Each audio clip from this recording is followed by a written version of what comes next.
സംസ്ഥാന മുസ്ലിം ലീഗിൻ്റെ സംസ്ഥാന ജനറൽ സെക്രട്ടറി PMA സലാമും ആബിദ് ഹുസൈൻ തങ്ങളും അബ്ദുറഹ്മാൻ രണ്ടത്താണിയും കുവൈത്തിൽ പോയി. കുവൈത്തിൽ ചെന്ന് KMCC യോഗത്തിനിടയിൽ കയ്യാങ്കളി നടന്നു. മുസ്ലിം ലീഗ് സംസ്ഥാന ജനറൽ സെക്രട്ടറി PMA സലാമിനിക്കും രണ്ടത്താണിക്കൊക്കെ നല്ലോണം അടി അവിടുന്ന് കിട്ടിയെന്നാണ് കേൾക്കാൻ സാധിച്ചത്. ഇന്ന് രാത്രി തന്നെ PMA സലാം അവിടുന്ന് ഇങ്ങോട്ട് തിരിച്ചു പോരുമെന്ന് കേൾക്കാൻ സാധിച്ചു. ഏതായാലും നല്ല കച്ചറയും നല്ല അടിയും അവിടെ കുവൈത്തിൽ വെച്ചുകൊണ്ട് നടന്നു. അതേതായാലും നിങ്ങൾ KMCCക്കാർ ഒരു കാര്യം ചെയ്തത് ശരിയായില്ലേത്, PMA സലാമിനെ നാട്ടിൽ നിന്ന് കുവൈത്തേക്ക് കൊണ്ടുപോയി തല്ലാൻ കൊണ്ടുപോയി എന്നുള്ളത് ശരിയായില്ല. എന്തെങ്കിലുമൊക്കെ ഉണ്ടെങ്കിൽ നാട്ടിലേക്ക് വന്നിട്ട് തന്നെ ചെയ്താൽ മതിയായിരുന്നു.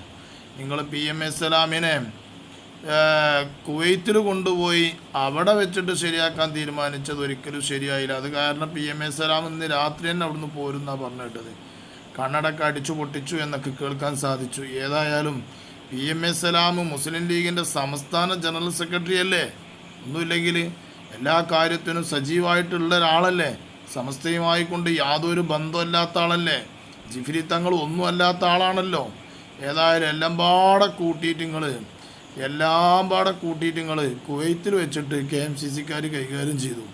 അപ്പോൾ മനസ്സിലാക്കണം, KMCC എന്നുള്ളതൊക്കെ നല്ലൊരു പ്രവർത്തകരായിരുന്നു. സുന്നത്തമായത്തിന് വേണ്ടിയിട്ടൊക്കെ പ്രവർത്തിക്കുന്ന ഒരുപാട് പ്രവർത്തകരുണ്ട്. അപ്പോൾ നമ്മളെ സലാം PMA സലാം തങ്ങളൊന്നും അറിയില്ല, സമസ്തനെ അറിയില്ല, അതുപോലെ അതിലൊന്നും വലിയ കാര്യമില്ല, ഞാൻ അതിൻ്റെ ആളല്ല എന്നൊക്കെ പറഞ്ഞതിനൊക്കെ പകരം കുവൈത്ത് കൊണ്ടുപോയിട്ടാണ് കൈകാര്യം ചെയ്തത്.